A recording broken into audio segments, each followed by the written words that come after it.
বিশেষ এতিয়া আমাৰ ক'বলগীয়া কথা এটাই, সমষ্টি নিৰ্ধাৰণৰ পাছত এইটো কোনে মেইনটেইন কৰিছে আমি নাজানো।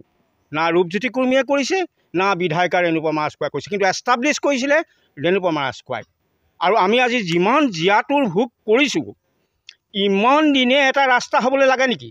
তেওঁলোকে নিজে কৈ থৈ গৈছিল যে 65 লাখ টকা আপোনালোকৰ ইয়াত অনুদান দিয়া হৈছে, 67 লাখ টকা, গতিকে আপোনালোকে চাব। আৰু আপোনালোকৰ যদি কাৰোবাৰ ঘৰৰ বাউণ্ডেৰীৰ জেগা যায় ৰাস্তাৰ কাৰণে আপোনালোকে এৰি দিব। আমি দ্বিধাবোধে আমাৰ নিজৰ আমি বাউণ্ডেৰী এৰি দিছিলোঁ ৰাস্তাৰ কাৰণে, ৰাস্তাটো হওক বুলি। কিন্তু আমি এতিয়া তাৰ বিনিময়ত জীয়াতুৰ ভোগ কৰিবলগীয়া হৈছে। মানুহ নহা হৈছে আমাৰ ইয়ালৈ। সকাম নিকাম এটা পাতিলে কোনোবা এজন ভকত আহিবলৈ টান পাইছে আমাৰ ইয়ালৈ, এইটো জীয়াতুৰ ৰাস্তাত। আৰু কণ কণ ল'ৰা ছোৱালীবিলাকে আপোনালোকে ৰাতিপুৱা 9 বজাত চাব, 9 বজাত চালে ছবিখন স্পষ্ট হ'ব। আজি মোৰ লগত ৰাতিপুৱা মই ওলাই আহিছোঁ, মোৰ লগত খুন্দিয়া খুন্দি কৰি ইয়াত ল'ৰা ছোৱালী পৰি গৈছে। এইখিনি থিতাতে চিট খাই পইচা মই দাঙি পেলাই পঠিয়াইছোঁ। ইমান জীয়াতুৰ কিয় ভুগিবলগীয়া হৈছে? যদি উন্নয়নেই হৈছে প্ৰকৃততে, ইয়াকে উন্নয়ন বুলি কয় নেকি? এইখিনিকে উন্নয়ন বুলি কয় নেকি? কোনো আমি লোক নিৰ্মাণ বিভাগৰ মানুহ হয় বা আমি এই ৰাস্তা বেয়া হ'ব বা কাকো আমি ইয়াত দেখাই নাই। এতিয়া আমি পুনশ্চ এটা আহ্বান জনাম যে অনতিপলমে আমাৰ ৰাস্তাটো এটা শুদ্ধ বিচাৰ কৰি বনাই দি আমাৰ বিশেষত কণ কণ শিশুবিলাকক বিদ্যালয়লৈ যাবলৈ এটা সুব্যৱস্থা কৰি দিয়ক চৰকাৰে। আৰু আমাৰ এটা বিকল্প পথ নাই, একমাত্ৰ পথ আমাৰ প্ৰায় 50-60 ঘৰ মানুহ ইয়াত বসতি স্থাপন। গতিকে আমি কি কৰোঁ? আমাৰ এতিয়া একো উপায় নাইকিয়া হৈছে। গতিকে মই বিভাগীয় কৰ্তৃপক্ষৰ লগতে এতিয়াই হওক বা তেতিয়াই হওক, ইয়াত যিজন বিধায়কে এই কামটো শুভাৰম্ভ কৰিছিলে, মৰিয়নীয়ে হওক তিয়কে হওক, আমাক সেইটো প্ৰশ্ন নালাগে। এতিয়া আমাক কামটোক মানে হ'ব লাগে, যাতায়াতৰ কাৰণে সুচল কৰি দিব লাগে।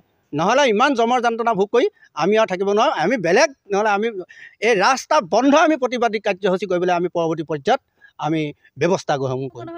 এই ৰাস্তাটো যদি শিলগুটি দুটামানো পেলাই দিলেহেঁতেন, চৰকাৰে এনেকৈ কাম কৰিছোঁ কি কাম কৰিছে তাকে দেখুৱাওকচোন। MLAহে যি কৰিব লাগে সেইখিনি তেওঁলোকে কৰি গ'ল, কৰি এতিয়া যিখিনি কাম কৰিব লাগে সেইখিনি আধৰুৱা হৈ আছে। সেইখিনি যদি শিলগুটি পেলাই মেলি হেৰি কৰি দিলেহেঁতেন আমাৰ বহুতকণ উন্নত হ'লহেঁতেন। MLA মানে এতিয়া ৰাজখনি বাইদেউ আমাৰ এতিয়ালৈকে হেৰি নাই, ৰূপজ্যোতি কুৰ্মীকে আমি ক'বলৈ বাধ্য হ'ব লাগিব।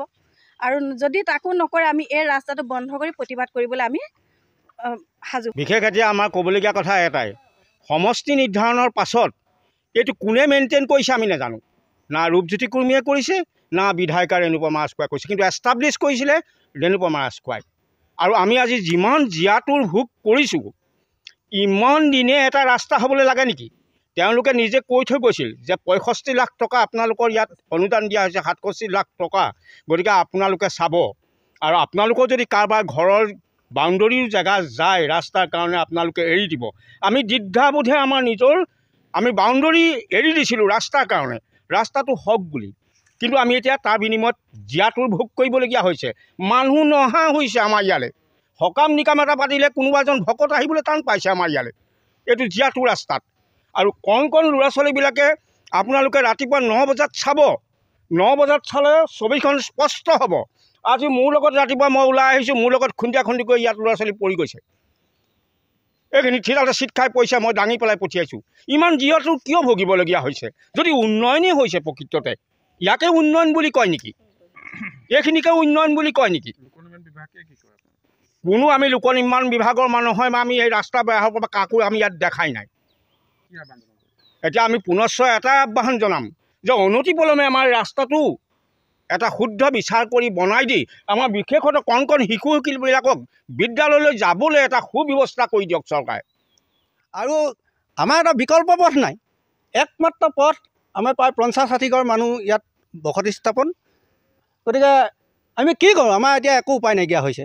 গতিকে মই বিভাগীয় কৰ্তৃপক্ষৰ লগতে এতিয়াই হওক বা তেতিয়াই হওক, ইয়াত যিজন বিধায়কে এই কামটো শুভাৰম্ভ কৰিছিলে, মৰিয়নীয়ে হওক তিয়কে হওক, আমাক সেইটো প্ৰশ্ন নালাগে। এতিয়া আমাক কামটোক মানে হ'ব লাগে, যাতায়াতৰ কাৰণে সুচল কৰি দিব লাগে।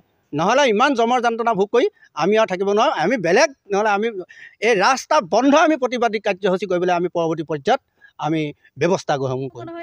এই ৰাস্তাটো যদি শিলগুটি দুটামানো পেলাই দিলেহেঁতেন, চৰকাৰে এনেকৈ কাম কৰিছোঁ কি কাম কৰিছে তাকে দেখুৱাওকচোন।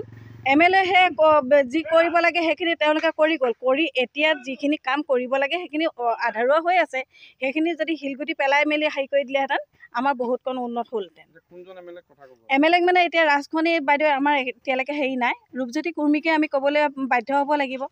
আৰু যদি তাকো নকৰে আমি এই ৰাস্তাটো বন্ধ কৰি প্ৰতিবাদ কৰিবলৈ আমি সাজু। যিকোনো খবৰৰ বাবে যোগাযোগ কৰক আমাৰ এই নম্বৰত 7099017330 আৰু 7099017110।